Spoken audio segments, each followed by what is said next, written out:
আসসালামু আলাইকুম ওয়া রাহমাতুল্লাহি ওয়া বারাকাতুহু। সম্মানিত প্রিয় বন্ধুগণ, আজকে খুবই অত্যন্ত গুরুত্বপূর্ণ একটি আমলের ভিডিও নিয়ে উপস্থিত হইলাম। তো সেই আমলটি হচ্ছে শত্রু দমন করিবার একটি আমল, শত্রু দমন করিবার অন্য একটি আমল।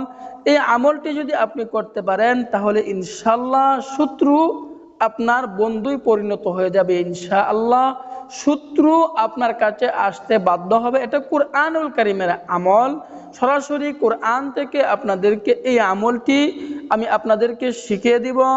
আল্লাহ পাক রব্বুল আলামিন নিজেই বলছেন ওয়ানুনাজ্জিলু মিনাল কুরআন, যে এই কুরআনুল কারীম হচ্ছে মুমিনদের জন্য শেফা স্বরূপ।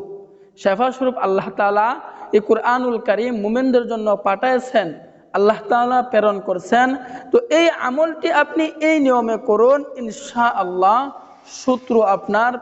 শত্রু আপনার বন্ধু হতে বাধ্য হবে ইনশাআল্লাহ। খুবই পাওয়ারফুল কুরআনুল কারীম, কোরআন তো কাউকে ধোঁকা দেয় না। আপনি এই আমলটি করুন। আপনার এই আমলটি করা এবং শিখে রাখা উচিত, যে কোনো সময় আপনার কাজে আসতে পারে। এই আমলটি আপনি শিখে রাখুন। এই আমলটি যদি আপনি শিখে রাখেন, যে কোনো সময় আপনার কাজে আসবে, শত্রু দমন করতে পারবেন, যে আপনার শত্রু দমন হবে ইনশাআল্লাহ। কুরআনুল কারীম থেকে আপনাদেরকে এই আমলটি আমি শিখিয়ে দিব। এক নাম্বার কাজ হচ্ছে আল্লাহ তাআলার উপর ইয়াকিন রাখুন, বিশ্বাস রাখুন। আল্লাহ তাআলার উপর ইয়াকিন রেখে বিশ্বাস রেখে আমলটি করুন, অবশ্যই কাজ হবে। যদি বিশ্বাস এবং ইয়াকিন না রাখুন তাহলে কিন্তু কাজ হবে না। তো আমার থেকে বানিয়ে বলতেছি না, এগুলো আমি আজাইবে সুলাইমানি তাবিজ কিতাব থেকে সংগ্রহ করছি। আজাইবে সুলাইমানি তাবিজ কিতাবের ৭৮ নং পৃষ্ঠায় লেখক বলতেছেন শত্রুকে দমন করিবার অন্য একটি আমল। কোন এক বুজুর্গ লোকের এজাজত নিয়ে এই আমল করিবে। কোন একজন বুজুর্গ মানুষের এজাজত নিতে হবে, নিয়ে এই আমলটি আপনাকে করতে হবে।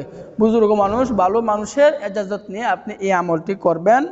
তবে নাজায়েজভাবে এই আমলটি করবেন না। কেউ যদি নাজায়েজভাবে এই আমলটি করে তাহলে কিন্তু ক্ষতি তারই হয়ে যাবে। এজন্য ক্ষতি হওয়ার তার আশঙ্কা থাকিবে, যে নাজায়েজভাবে আপনি এই আমলটি করিবেন না এবং গুনাহগার হইয়া যাইবেন।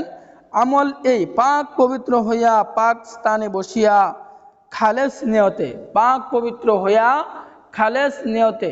তো যখন আমরা ওই আমলটি করার জন্য বসবো, আমলটি করার আগে আমাদেরকে পাক পবিত্র হয়ে পবিত্র স্থানে একদম ধ্যান খেয়াল আল্লাহ তাআলার দিকে রুজু হইয়া, দুনিয়ার কোনো ধ্যান খেয়াল তখন আর থাকবে না। চক্ষুগুলো বন্ধ করিয়া কয়েকবার দুরূদ শরীফ পড়ব, 7 বার দুরূদ শরীফ পড়ব, 7 বার আস্তাগফিরুল্লাহ পড়ব। এরপরে আমরা এই আমলটি করব। আমলটি কি? সূরা তাবাত ইয়াদা, অর্থাৎ সূরা লাহাব যেটাকে আমরা বলি, সূরা তাবাত ইয়াদা অর্থাৎ সেটা হচ্ছে সূরা লাহাব। তো এই সূরা লাহাব 101 বার পাঠ করিব স্বস্থানে বসিয়া। সূরা তাব্বাত অর্থাৎ সূরা লাহাব 101 বার পাঠ করিব স্বস্থানে বসিয়া, এবং নিজের মনের বাসনা সম্পর্কে আল্লাহ তাআলার দরবারে মুনাজাত করিব। ইনশাআল্লাহ আপনার শত্রু দমন হয়ে যাবে, শত্রু আপনার বন্ধুই পরিণত হয়ে যাবে। তো আমরা যখন আমলটি করব, স্বস্থানে বসিয়া যখন আমলটি করব, যে 101 বার সূরা তাবাত পড়লাম, এরপরে আবার কয়েকবার দুরূদ শরীফ পড়ব, আবার আস্তাগফির। দুরূদ শরীফ কেন বললাম? দুরূদ শরীফ যদি আপনি না পড়েন তাহলে কিন্তু আপনার দোয়া কবুল হবে না। দোয়া আকাশের মধ্যে ঝুলন্ত অবস্থায় থাকে, যে দোয়ার আগে দুরূদ শরীফ পাঠ করা হয় না। আলী রাদিয়াল্লাহু আনহু বলছেন, যদি দুরূদ শরীফ পাঠ না করা হয় তাহলে ওই ব্যক্তির দোয়া আকাশের মধ্যে ঝুলন্ত অবস্থায় থেকে যায়। তাহলে দোয়া করার আগে দুরূদ শরীফ পড়তে হয়। দুরূদ শরীফ কেন পড়ি আমরা? দুরূদ শরীফ পড়ার কারণ হচ্ছে, দুরূদ শরীফ না পড়লে দোয়া আপনার আকাশের মধ্যে ঝুলন্ত অবস্থায় থেকে যায়। তো এই জন্য যে কোনো দোয়ার আগে আমরা দুরূদ শরীফ পাঠ করব। তো দুরূদ শরীফ পাঠ করার পর মনের বাসনা পূরণ করার জন্য আল্লাহ তাআলার কাছে চাবো, আল্লাহ তাআলার কাছে চাবো। তো চাওয়ার নিয়মটা হচ্ছে প্রশংসা দিয়ে, আল্লাহ তাআলার প্রশংসা দিয়ে দোয়া শুরু করব। যখন আল্লাহ তাআলার প্রশংসা দিয়ে আমরা দোয়া শুরু করব, দোয়া শুরু করার পর আমার যা সমস্যা আল্লাহ তাআলার কাছে এই দোয়ার মাধ্যমে চাবো। এভাবে 21 দিন পর্যন্ত এই আমলটি করুন, শত্রু আপনার বন্ধুই পরিণত হবে ইনশাআল্লাহ। কুরআনুল কারীমের আমল, আজকে থেকে আমলটি করা শুরু করে দেন। তো আল্লাহ তাআলা আমাদের সকলকে আমল করার এবং বোঝার তৌফিক দান করুন, আমিন।